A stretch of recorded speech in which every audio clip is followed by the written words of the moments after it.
네, 안녕하세요. 코인킹 곽투팔입니다.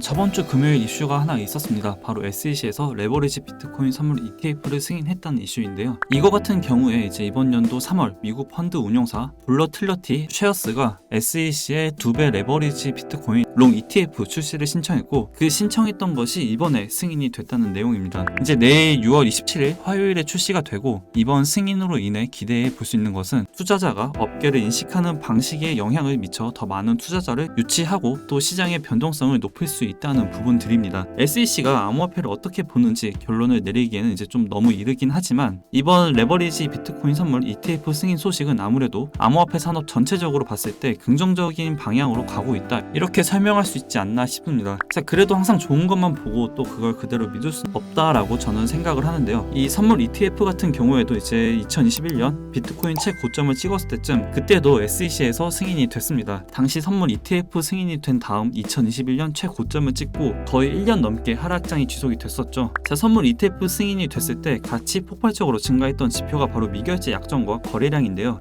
보시는 것처럼 당시 이 두 가지가 폭발적으로 증가했다는 기사를 볼 수가 있습니다. 미결제 약정 같은 경우 간단하게 설명을 해드리면, 미결제 약정은 선물 거래를 하게 될 때 발생하는 두 가지 포지션에 대한 수치이고요. 상승에 베팅하는 롱 포지션과 반대로 하락에 베팅하는 숏 포지션이 있습니다. 이 포지션들은 비트의 움직임에 따라서 투자자가 직접 포지션을 종료하거나 청산을 당할 때까지 포지션이 시장에 남아있게 되고요. 그리고 이렇게 포지션을 종료하지 않거나 또는 청산이 되지 않는 포지션의 계약수를 우리는 미결제 약정이라고 합니다. 흔히 우리가 말하는 세력들은 이렇게 시장에 남아있는 미결제 약정을 별로 좋아하지 않습니다. 모두 다 이제 싹쓸이로 청산을 시켜 시장의 포지션을 줄여놔야 자신들이 비트의 포지션을 잡고 움직일 때 편한 방향성, 그리고 또 크게 쌓여있는 미결제 약정에서 각 스퀴즈로 인한 수익을 가져갈 수도 있겠죠. 그래서 이 미결제 약정의 수치가 높아지게 되면 시장에 큰 변동성이 찾아오게 되고요. 이 변동성은 이제 말 그대로 위아래이지 하락만 뜻하는 것은 아닙니다. 2021년 선물 ETF가 승인이 되고 또 미결제 약정도 높았을 때 당시를 보면 웬만한 언론에서 이제 신고점 갱신이라는 기사들이 쏟아져 나왔고, 또 모두가 아는 플랜 B도 나오면서 정말 많은 사람들이 비트코인 1억 간다고 외쳤습니다. 그리고 그 심리가 계속 이어지면서 69K까지 도달을 하게 되죠. 그럼과 동시에 추가적으로 신고점을 당시에 달성한 것이 있었는데, 바로 비트코인 선물 레버리지에 대한 투자 비율이 신고점을 갱신했다는 내용이고요. 앞에서 말했던 것처럼 선물 미결제 약정과 거래량 규모가 폭발적으로 증가를 했고, 역사적인 신고점 그리고 당시 1억을 갈 거라는 기대 심리가 더해지면서 이 시장의 분위기는 하락의 불안감보다 상승의 기대감이 더 쌓였었습니다. 당연히 숏보다 롱 포지션에 더 집중이 됐었죠. 저 당시 엄청난 미결제 약정은 롱 포지션에 과열이 되었고, 이제 선물이라는 시스템 자체가 원래 있었지만 선물 ETF까지 SEC가 승인을 해주면서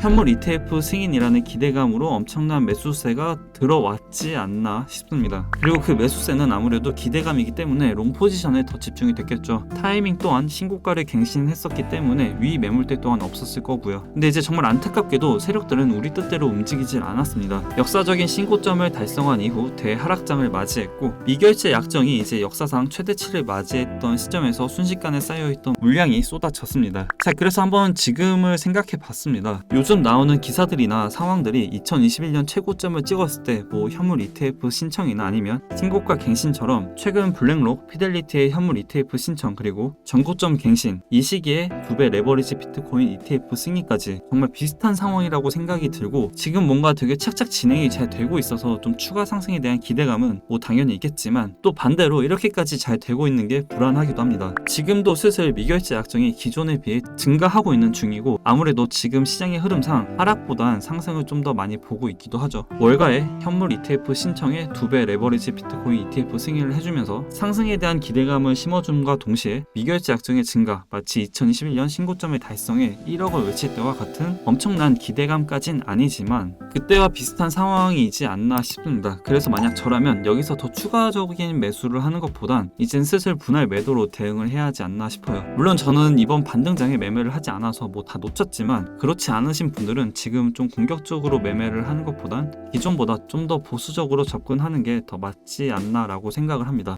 그리고 저는 지금 계속 변함없습니다. 일봉상 RSI 과매도 구간만 기다리고 있고요. 댓글로 많은 분들이 말씀을 해주시고 또 물어봐 주시는데, 그리고 악플 아닌 악플도 달리고 비웃는 분도 계시지만 있지만 이게 뭐 제가 이렇게 하겠다는데 잘못된 건 없다라고 생각합니다. 그냥 좀 아깝고 아쉬울 뿐이지 수익이야 뭐 또 나중에 내면 되는 거니까요. 지금이 마지막은 아니라고 생각합니다. 저번에 말한 것처럼 저는 지금 이 매매에 집중하는 것보단 멘탈 관리에 좀 더 신경을 쓰려고 합니다.